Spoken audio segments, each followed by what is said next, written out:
자, 다음 종목 만나보도록 하겠습니다.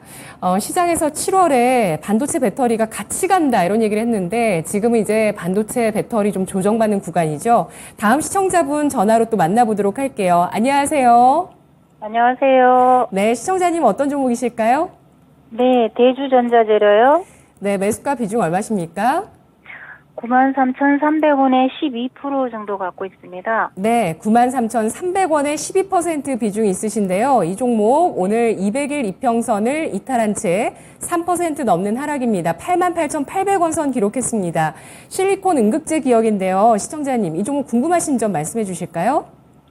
네, 이거 좋은 줄 알고 매매를 했는데 갑자기 이렇게 계속 떨어지니까 계속 하락하면 매도를 해야 되는 건지 어떻게 해야 되는 건지 흔들리고 있습니다. 네, 알겠습니다. 7월 경에 그래도 이 종목이 반등을 해서 7월 중에 이 종목 12만 원 선 부근까지도 시도를 했다가 가파르게 하락세를 기록하고 있습니다.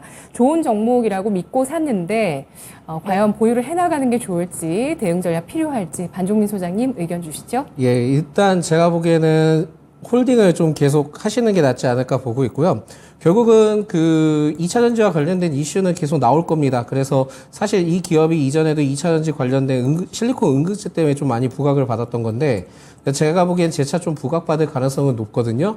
다만 지금 지금 저는 좀 초전도체 때문에 약간 좀 그렇긴 한데 이 초전도체의 수급이 지금 굉장히 좀 많이 쏠리면서 오히려 지금 굉장히 좀 미러 모드로 좀 되고 있다라고 보시면 될 것 같아요. 그래서 초전도체에 대한 이슈가 아마 제가 보기에는 7월 말 정도에 대충 좀 윤곽이 나올 겁니다. 그래서 결국은 8월 말? 8월 말이죠. 네, 죄송합니다. 8월 말에 이슈가 나올 건데 예. 그게 이제 거기에서 이제 좋든 안 좋든 간에 어쨌든 이슈가 나올 예정이기 때문에 일단은 좀 더 기다려보자라는 말씀 드리겠고요. 그만큼 변동성이 계속 있을 수 있습니다. 그래서 지금 언론에서도 초전도체에 따른 이슈가 뭐 좋지 않다 하면은 2차 전지가 재차 상승할 가능성이 높을 거고요. 만약에 또 초전도체가 긍정적인 이슈가 나온다 그러면은 또 2차 전지는 빠질 것입니다. 그러다 보니까 이러한 기점을 봤을 때는 일단 지금 비중이 12%이기 때문에 흔들리지 말고 지금은 좀 가져가 보자라는 의견을 좀 드리겠습니다. 기술적 분석으로 제가 좀 말씀드리자면은 사실상은 지금 현재 구간이 위태로운 구간은 맞습니다. 위태로운 구간은 맞기는 하지만 그게 2차 전지가 안 좋아서에 따라 뭐 악재의 반영이 돼서 떨어지는 거면은 저도 좀 이해를 하겠는데 손절을 해보자라는 얘기를 하겠는데 제가 보기에는 이슈가 지금 다른 쪽에 편성이 되어 있기 때문에 절대 그런 의도가 아니라고 생각이 들거든요. 그래서 제가 보기에는 8월 말까지의 흐름들을 좀 지켜보시는 게 제일 중요하다라는 말씀 드리겠고요. 만약에 이게 지금 2차전지 관련된 종목들이 상승을 하면서 대주전자재료 역시 상승을 하게 된다 하면은 10만 원대 일시적으로 좀 돌파를 했을 때는 그때는 좀 매도 전략을 취하시면서 수익을 챙겨 가시기 바라겠습니다. 그러면서 계속 좀 왈가왈부하면서 초전도체와 2차전지 이슈가 계속 부각될 거거든요. 그러면 또 어느 정도 상승했다가 또 다시 조정을 받을 것입니다. 그때 재차 지금 매수하셨던 가격 부근 때 다시 매수를 좀 진행을 해보시면 좋겠다라는 말씀 드리겠습니다. 그래서 목표가는 일단 10만 원 이상 돌파를 했을 때 매도, 그리고 손절가는 지금은 손절가는 바로 지금 손절에 대한 의미보다는 초전도체의 방향에 따라 좀 더 지켜보자라는 관점을 좀 뒀으면 좋겠습니다. 초전도체가 제가 봤을 때는 그렇게 쉽지는 않을 거기 때문에 저는 물론 이제 사실상은 우리나라 국민 위주의 흐름들을 봤을 때는 초전도체가 좀 됐으면 하기 바람은 있지만 오히려 제가 보기엔 논문 학회나 네이처 이러한 내용들을 봤을 때는 그렇게 좀 쉽지는 않을 것 같기 때문에 8월 말까지는 좀 더 지켜보자라는 의견을 드리겠습니다. 네, 그렇지만 또 누구도 알 수 없는 것 같아요. 그렇죠. 예, 네. 결론이 어떻게 나올지는 누구도 알 수 없고 어쨌든 이 초전도체가 불가능하다고 생각했던 걸 가능하게 할지는 모르겠으나 어쨌든 신물질로 뭔가 개발이 된 건 맞는 것 같다. 뭐 이런 식으로 얘기가 지금 흘러가고 있는데 맞죠?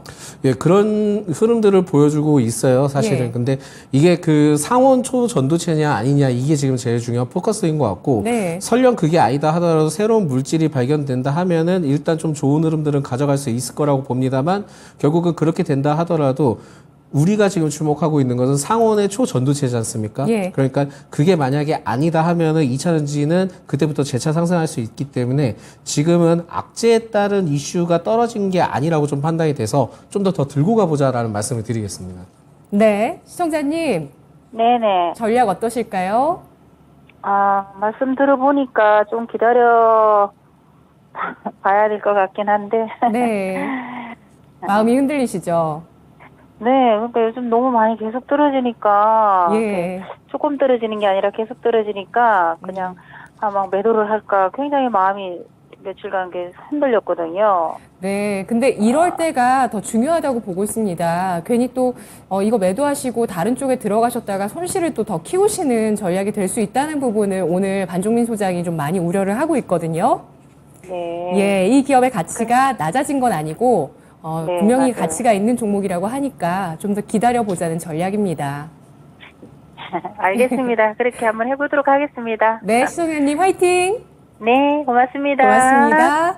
자, 실리콘 응급제 기업 대주전자재료 알아봤습니다. 보유 의견 나왔고요. 재차 실리콘 응급제의 가치가 부각될 수 있다라고 판단하고 있습니다. 현재는 초전도체 관련주로 수급이 쏠려 있는 상태고 8월 말까지 지속될 가능성이 있다고 보고 있는데요. 초전도체의 운명에 따라서 이 2차 전지 관련주 조정 폭과 기간이 결정될 것으로 내다보고 있습니다.